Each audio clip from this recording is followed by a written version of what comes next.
दिलीपराव पाटील तात्या यांना विनंती आहे त्यांनी आपलं मनोगत या ठिकाणी व्यक्त करावं। माननीय दिलीपरावजी पाटील तात्या।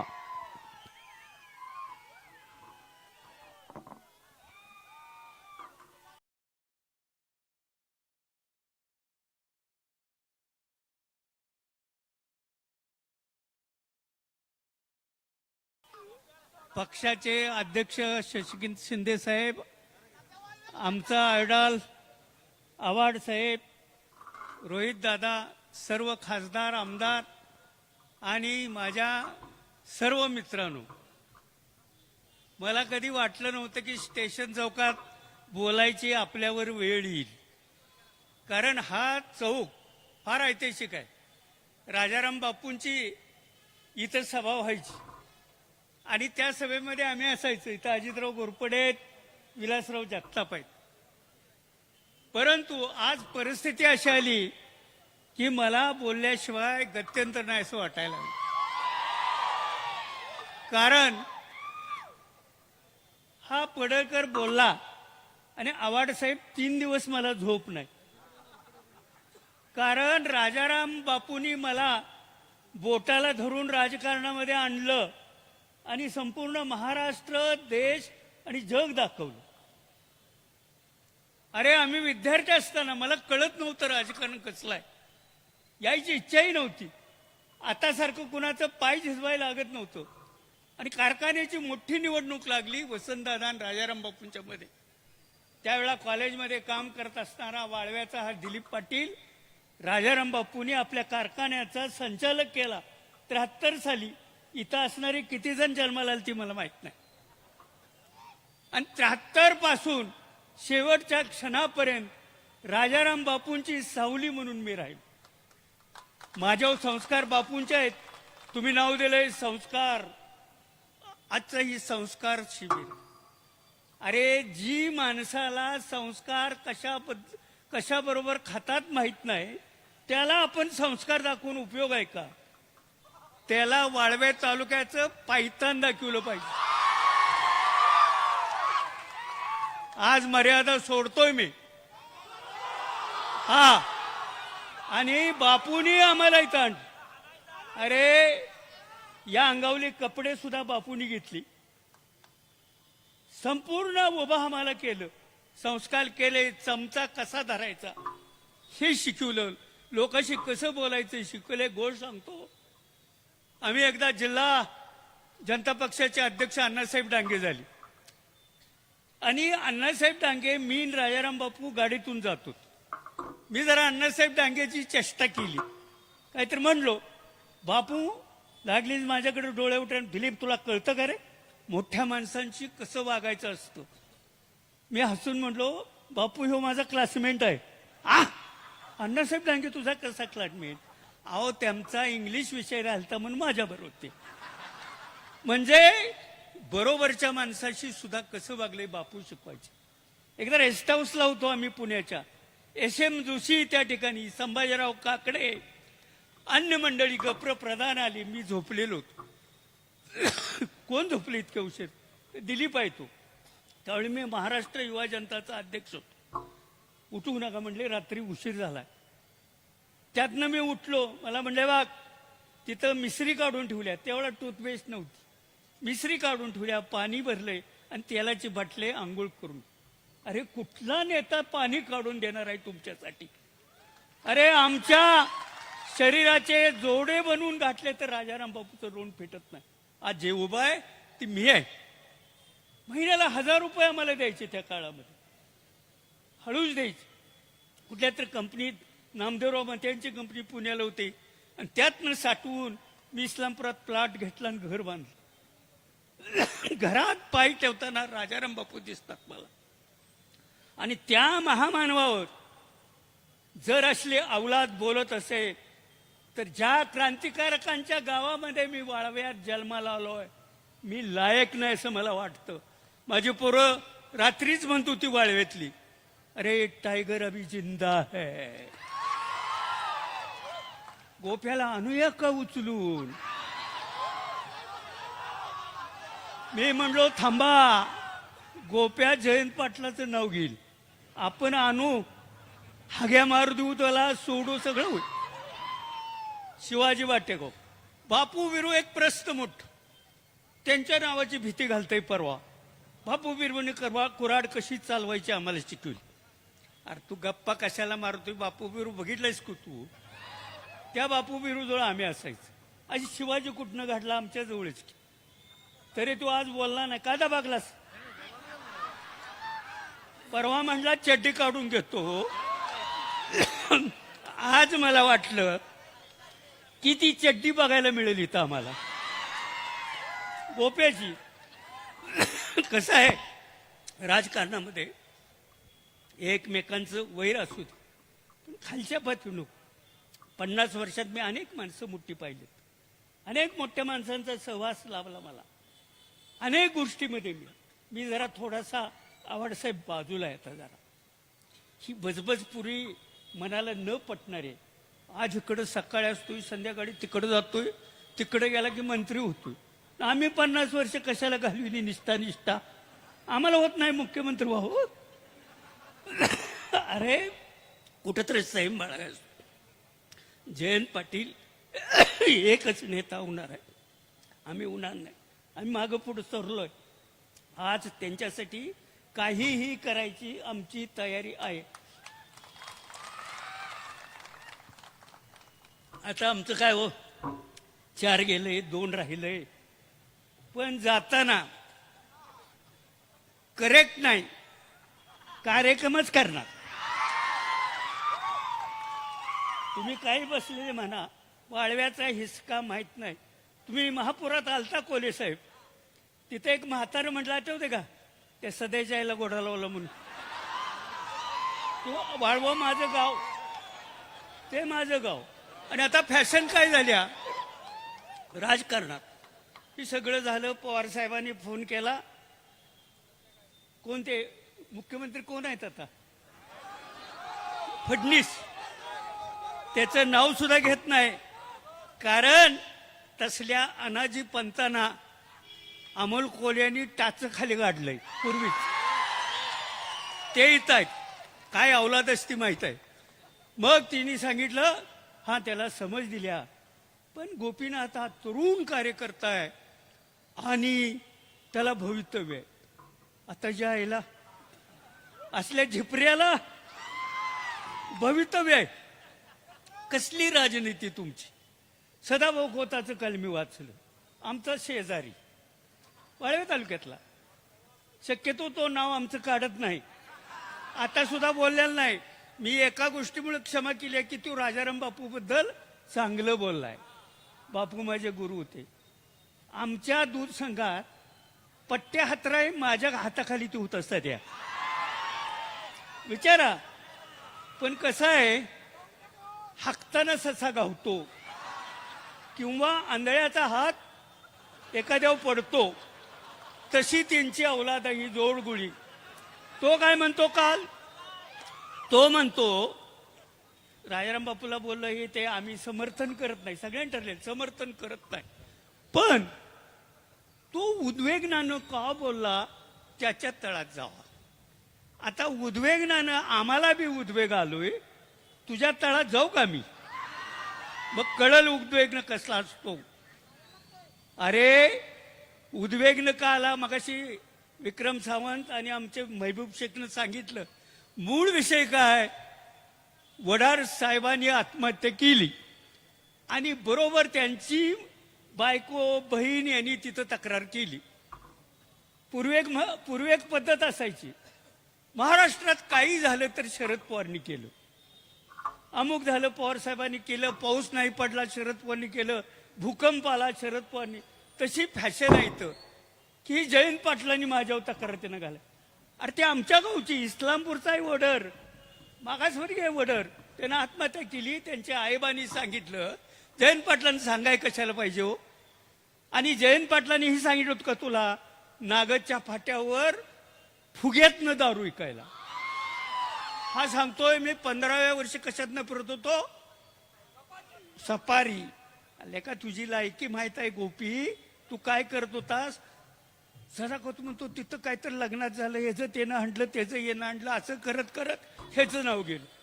लका ती ज्या बाईच्या गळ्यातलं चोरलं तिनं तक्रार घातली, उगा ह्याचं त्याचं केलं नाही. मंगळसूत्र चोरलंय आवडसाहेब. सगळ्यात त्या दिवशी विधानसभेच्या पुढे म्हणत गेले मंगळसूत्र चोर. मला अति आनंद झाला. आमचा भाऊबंद कोणतर आहे तिथं विधानसभा. काय करायचं? अरे जयंत पाटील म्हणजे काय माहितीये का, शंकराचा अवतार. गप बसायचं, आम्हाला सांगायचं तात्या लय बोलू नका. अहो हे लातोंके देव भूतो काय म्हणते बातोसे नाही बटते, त्याने पायतान लागतंय पायातलं कोल्हापुरी. आणि म्हणून अशी अवलाद, मगाशी सांगितलं कुणी तर कुत्र्याचं उदाहरण, खरोखर आहे. कुत्रं चावतं म्हणून आपण कुत्र्याला सारखं मारतो. माझं म्हणणं आहे कुत्र्याला नाही मारायचं, त्याच्या मालकाला धोपटायचं. ती कोण अवलाद अनाजी पंथाची बसल्या ना. आणि संस्कृती आहे का महाराष्ट्रात? संस्कृती आहे का? तुमच्या घरातली संस्कृती बाहेर आली आहे पा. बघितलं का फोटो आवाड साहेब? ही महाराष्ट्राची संस्कृती बघता का रे पोरानो? आता ती बाहेर आली संस्कृती. आणि हिंदू म्हणून सांगायचं लेका. आणि मुस्लिम माणूस डान्स शिकवायन, गाणं शिकवायला घरात चालतो, बाहेर चालत नाही. बाहेर हे हिंदू. अरे जरा तर लोकांना किती फुलिश बनवायचं. पहिली गोष्ट आहे, असली अवलाद पहिले आपणाला घालवायची आहे आणि आपणाला विडा उचलायचा आहे. हे गोप्या माफी माग, अमक्याला सांगा तमक्याला नाही. ज्याला घावल त्यानं पहिलं टांगडं मोडायचं आणि मग त्यांना बोलवायचं बघायला गोप्या पट्टी बांधून पडलाय. अरे किती आज राग संताप काय तो मलाही माहित आहे. ती माऊली, ते राजाराम बापू आयुष्य घालवलं मी त्यांच्यासाठी. आणि त्यांच्यासारख्या सच्चिल विठोबाचा अवतार होता तो. आज राजकारणामध्ये दुर्मिळ आहे ती सगळी गोष्ट. अशा विठ्ठलाच्या वारकरी समज माणसाला तू म्हणतोय तुझी जीभ का झडत नाही, तुझी जीभ का झडत नाही असल्या माणसावर बोलायची लेका तुझी काही फार मोठी लायकी आहे असं मला वाटत नाही. पुन्हा तू जर काही प्रयत्न केलास तर आम्ही कुणालाही न सांगता तुझा बंदोबस्त केल्याशिवाय राहणार नाही. आणि बापू या नावासाठी काही करायला हा दिलीप पाटील तयार आहे, कारण बापूंचा मी शिष्य आहे. आणि अशी त्याच्या आईला माकडाच्या अवलात काय बी बोलते तिथं हा. आणि तो आमचा सध्या म्हणतो हे पार्श्वभूमी बघा. तुझा कोंबडा जेव्हा वराडला कडकनाथ त्यावेळेला जयंत पाटील म्हणले नको काय त्याच्यातच वरडायच ती वरडूया आपण भाग्याचं. त्यावेळेला तिची कशी झालीस तू कोंबड्यानं फडलेच नाही. हा आम्ही ग बसलो. त्यानंतर त्याच्यावर एवढा मोठा आरोप झाला. तुम्हाला माहिती आहे का तो मंत्री असताना त्यानं केलं. जो माणूस म्हणून आहे तो करणार नाही असं केलं नाही का महिलेनं त्याच्यावर आरोप केलं. त्यावेळेला आम्हाला गैरफायदा घेता आला असता का नाही. आम्ही ग बसलो. असू दे त्याच्या आईला मरणात पुरचं आहे आमच्या. आणि हिने काय म्हणायचं मातीतला माणूस पाहिजे, मातीतला माणूस पाहिजे. हाताला आमच्या गावगाडा काढला शब्द आमच्या हाताला शेणाचा वास येतोय. अरे बेट्या आम्ही काही न्यूयॉर्क मधनं आलोय. दिलीप तात्या शेती करतोय, गोप्या बघायला ये, केळी आहे, ऊस आहे, द्राक्ष आहेत. लेका आम्ही बी मातीतच आहे आणि मातीत मिळवतोय. त्या नावाखाली दडायचा प्रयत्न करत नाही. धनगराचं पोरग शेळ्या मेंढ्या हाकते, त्याच्या बानं कधी हाकले होते का शेळ्या? त्याचा बा शिक्षक होता, लबाड बोलतोय हे, घरातनं हाकलून काढलंय. त्याला शिवी द्यायला त्या बावरनं आईवरनं मी दिली असती. पण मी त्याच्या आई वडिलाला एकच म्हणेन, तुम्ही फार मोठी चूक केली की असली अवलाद बाहेर सोडली, असली अवलाद बाहेर सोडली. हो काय गोप्यान, काय सदा, काय माधा, काय जायला राजकारणाचा स्तर, कुठं जयंत पाटील, कुठं वसंतदादा.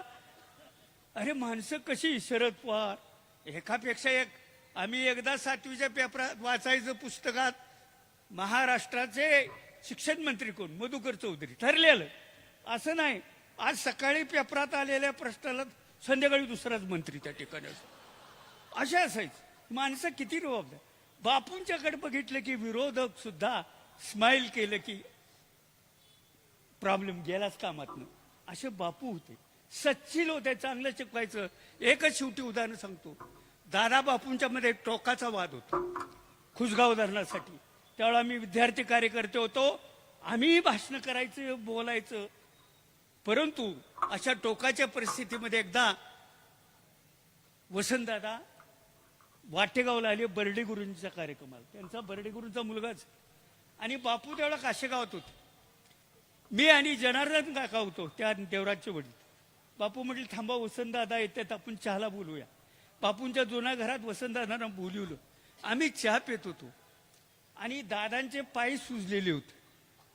राजाराम बापूंनी ती पाय असे दाबून पाहिले आणि दादा हे काय केले म्हटले, तुम्हाला हे पाय सुजले, दाबले तर वर येतंय, ताबडतोब त्याचा उपचार करा. अरे अशी माणसं एकमेकाच्या काळजी घेणारे मी पाहिलेत. टोकाचा संघर्ष असणार. इथं कार्यक्रम घेतला शिवाजी विद्यापीठाला, माणिकराव साळुंक्याला आम्ही चेअरमन केलं त्यावेळेला युनुसाई मधनं. आणि दादान बापूंचा कार्यक्रम त्या संघर्षात KWC कॉलेजमध्ये घेतला. कार्यक्रम संपला आणि गाड्या लागल्या. दादा गाडीत बसणार, बापू गाडीत बसणार. दादा म्हणायचे बापू बसान, बापू म्हणायचे दादा बसा. आणि एकमेकाला त्यांनी आदरानं गाडीत बसवलं आणि मग ती गेले. हे पाहिल्याला मी आहे, जिवंत आहे अवशेष राजाराम बापूंचा. अरे ती माणसं कुठं, लाख मोलाची आणि ही कवडी मोलाचा कुठला गोप्यान कुठला काय. तुम्हाला एकच विनंती करेन, मग ते बरेच बोलणार आहेत. आज जरा घरात बसू वाटलं नाही. कोले साहेब, जर मी आज इथं बोललो नसतो किंवा गोप्याला शिव्या दिल्या नसत्या तर मी राजाराम बापूंचा मानसपुत्र म्हणून घ्यायला लायक नाही असं मला वाटतंय. आणि म्हणून शेवट, पुन्हा जर तू राजाराम बापूंच्यावर बोललास, जयंत पाटलांच्यावर बोललास तर तुझी जीभ हसडून हातात देईल. एवढं मनगटात अजून ताकद आहे दिलीप तात्याच्या. हा पुन्हा नाव काढ सांगतो, त्या जयंत पाटील सदाचे जे राजकारणात आलेलं नाही, जयंत पाटलाला आम्ही राजकारणात आणलंय. आणि आवाड साहेब हातातल्या फोडाप्रमाणे आमच्या तालुक्यानं जपलंय. राजाराम बापूंची जशीच्या तशी टीम जयंत पाटलाच्या मागं उभा राहिली. आज जुनी जी माणसं आहेत पुन्हा छातीचा कोट करून जयंत पाटलाला आणतील. जयंत पाटलाच्या राजकारणाला महाराष्ट्रामध्ये न्यायला आमच्यासारख्या माणसांनी फार जपणूक केलेली आहे. त्याचा उद्रेक 2 दिवस बघतोय आम्ही स्वतः. मी तिकडे गेलो नाही का, पोरं जरा मारू देत 4 लाता, देऊ देत शिव्या, जरा होऊ दे गोंधळ. आणि शेवट आपण बघू. पुन्हा एकदा आपण सर्वजण आलात, मला आनंद झाला. ही पार्टीकडून आमची अपेक्षा आहे, ज्या वेळा एखाद्या कार्यकर्त्यावर अन्याय होतो, भले जालन्याला होऊ दे, सोलापूरला होऊ दे, अन्य कुठं होऊ दे, त्या ठिकाणी आपण सगळ्यांनी एकजुटीने गेलो पाहिजे, तर आपली ताकद राहील. नाहीतर शशिकांतचं झालंय जाऊ दे तिकडं, लंक्यांचं झालंय जाऊ दे तिकडं, असं नाही. जिथं कुणावर अन्याय येईल त्यावेळा ही जनता तिथं गेलीच पाहिजे आणि त्या आपल्या कार्यकर्त्याला संरक्षण दिलं पाहिजे. ही बापूने आम्हाला शिकवलंय. आणि आज पुन्हा इथं बापूंच्या पुतळ्यापुढं बापूंना साक्ष ठेवून मी शपथ घेतली होती. ज्या दिवशी मी राजकारणात मला कारखान्याचं संचालक केलं, मी सांगितलं मावळत्या सूर्याला साक्ष ठेवून सांगेन की राजाराम बापू, तुमच्या राजकारणामध्ये दिलीप पाटील हा बाजी प्रभू होईल. इतर गेलेत पळून, त्यांच्यासारखा सूर्याची पिसाळ होणार नाही हा शब्द दिला. आणि म्हणून आजपर्यंत मी या ठिकाणी आहे. मला बी फोन आलं की विधानसभेला यांच्या विरुद्ध उभा राहा, जयंत पाटलाच्या विरुद्ध राहा. येत आहे हो, येणारच की. इतक्या जवळच आम्ही जयंत पाटलांचं आहे म्हणून मला का उभा करताय? नाही, तुम्ही म्हणजे जयंत पाटील आहे. एवढी अक्कल असती तर कशाला विचारताय मला? जयंत पाटील म्हणजे मी आहे. आम्ही नेटानं प्रचार केला, मतं कमी पडली, सगळ्यालाच माहीत आहे कशी कमी पडली. गोप्या कसा निवडून आला, त्याला आभार ठेवलं झालं. 40,000 म्हणतोय मत आहे. पहिल्यांदा वालेस रे. जयंत पाटील 8 वेळा निवडून आलंय, लक्षात आहे का? आमच्या इथलं वाळव्याचं साधं गावातलं पोरग ग्रामपंचायत उभं राहिलं तर गोप्याचा पराभव आम्ही करू शकतो. आता मनाव घेतलंय, छुट्टी नाही. कुणाचं बी पोरगा असू दे, म्हशीच्या ह्याच्यात हात घातलेला असू दे, नाहीतर शेतात घातलेला असू दे, तुझा वासच काढतो की नाही बघ.